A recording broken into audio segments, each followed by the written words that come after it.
बच्चों, अब हम प्रश्न संग्रह 28 शुरू करेंगे, जिसमें नीचे दी गई त्रिज्या वाले वृत्त खींचो।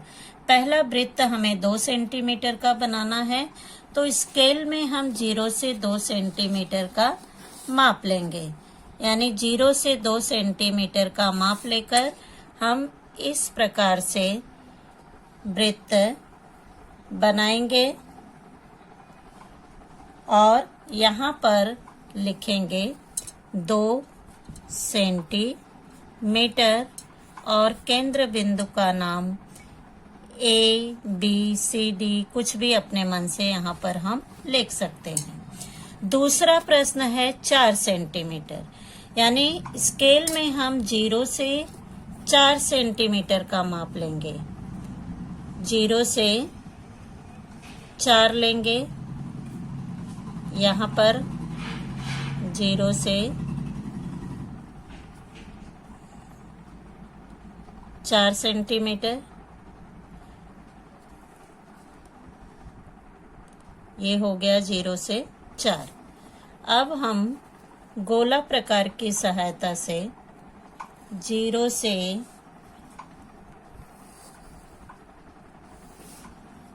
4 सेंटीमीटर का एक वृत्त बनाएंगे और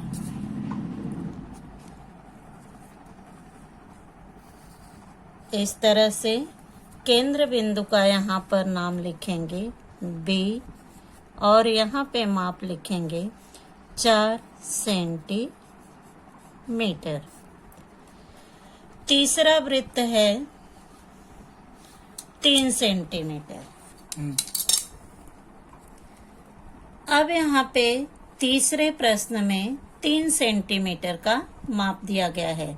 अब बच्चों, जैसे हमने पहला और दूसरा वृत्त बनाया, उसी तरह से तुम अपने मन से, यानी 2 आकृति मैं यहाँ पर तुम्हें समझा दी हूँ, उसी के अनुसार तुम तीसरा वृत्त बनाओगे 3 सेंटीमीटर का माप लेकर। यानी 0 से 3 सेंटीमीटर का माप लोगे स्केल से और 3 सेंटीमीटर का एक वृत्त यहाँ पर बनाओगे।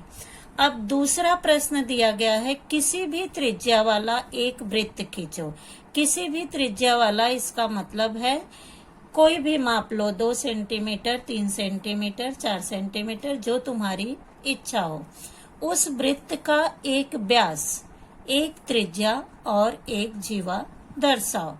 तो अब यहाँ पर हम 2 सेंटीमीटर का एक वृत्त बनाते हैं, यानी 0 से 2 लेते हैं।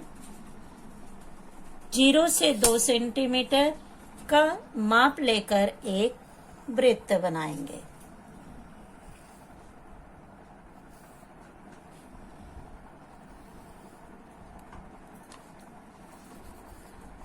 ये हो गया 2 सेंटीमीटर का वृत्त।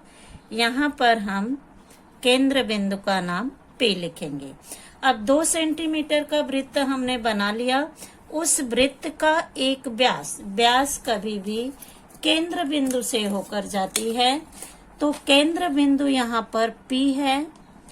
P से हम सीधा एक लाइन खींचेंगे, ये है व्यास और ये 2 भागों में वृत्त को दर्शाता है।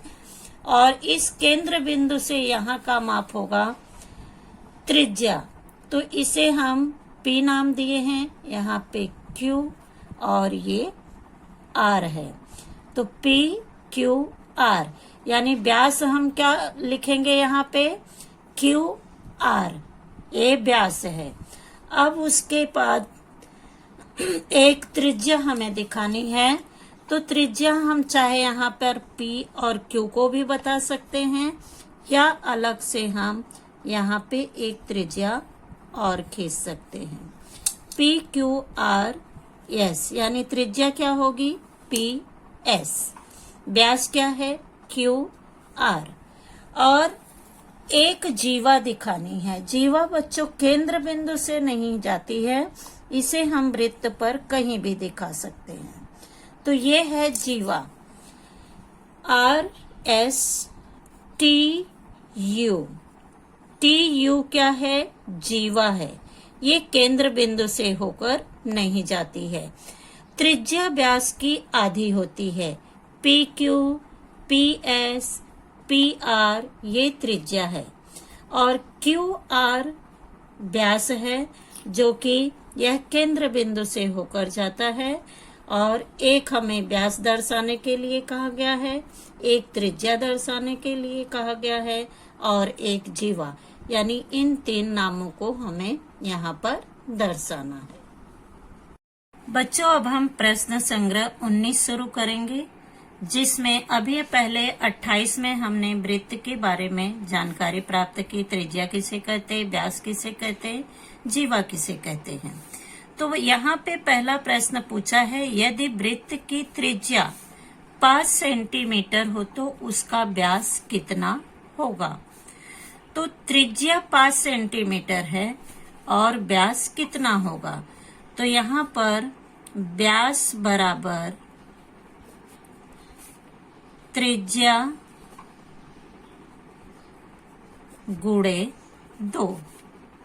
तो त्रिज्या कितनी दी गई है, 5 और 2, 5 गुणे 2 बराबर 10 सेंटीमीटर। यानी त्रिज्या 5 सेंटीमीटर है तो उसका व्यास कितना होगा, 10 सेंटीमीटर।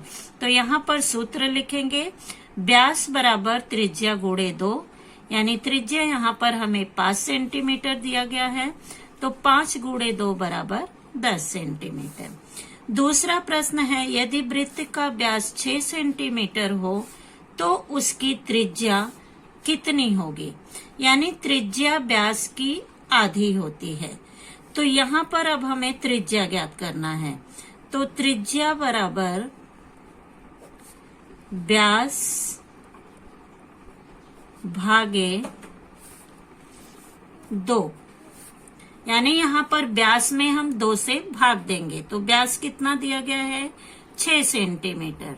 तो 6 भागे 2, 6 में 2 से भाग देंगे तो 2 तिहाई 6 बराबर 3 सेंटीमीटर, क्योंकि त्रिज्या व्यास की आधी होती है और व्यास त्रिज्या की दुगनी होती है, इसलिए यहाँ पे 2 से गुणा करेंगे।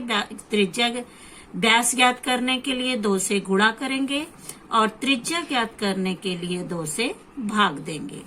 तीसरा प्रश्न है, रिक्त स्थानों की पूर्ति करके नीचे दी गई तालिका पूर्ण करो। ये तालिका दी गई है, ऊपर वाली तालिका में त्रिज्या दी गई है और नीचे वाली तालिका में व्यास दिया गया है। तो यहाँ पर हमें त्रिज्या और व्यास बताना है। अगर त्रिज्या 4 सेंटीमीटर है तो व्यास कितना होगा, व्यास त्रिज्या की दुगनी होती है। अगर त्रिज्या 4 सेंटीमीटर है तो व्यास कितना होगा, 8 सेंटीमीटर होगा। और व्यास अगर 16 सेंटीमीटर है तो त्रिज्या कितनी होगी, त्रिज्या व्यास की आधी होती है, इसलिए 16 का आधा कितना होगा, 8 सेंटीमीटर। अब यहाँ पे तीसरे प्रश्न में त्रिज्या 9 सेंटीमीटर दी गई है, तो व्यास कितनी होगी, व्यास त्रिज्या की दुगनी होती है, 9 दूनी 18 सेंटीमीटर। चौथे में व्यास दिया गया है और त्रिज्या हमें ज्ञात करनी है। तो व्यास यहाँ पे 22 सेंटीमीटर है, त्रिज्या व्यास की आधी होती है। 2 से अगर हम 22 में भाग देंगे तो 11 सेंटीमीटर होगा, यानी त्रिज्या व्यास की आधी होती है, इसलिए यहाँ पे ये 11 सेंटीमीटर होगा, व्यास 22 सेंटीमीटर होगा।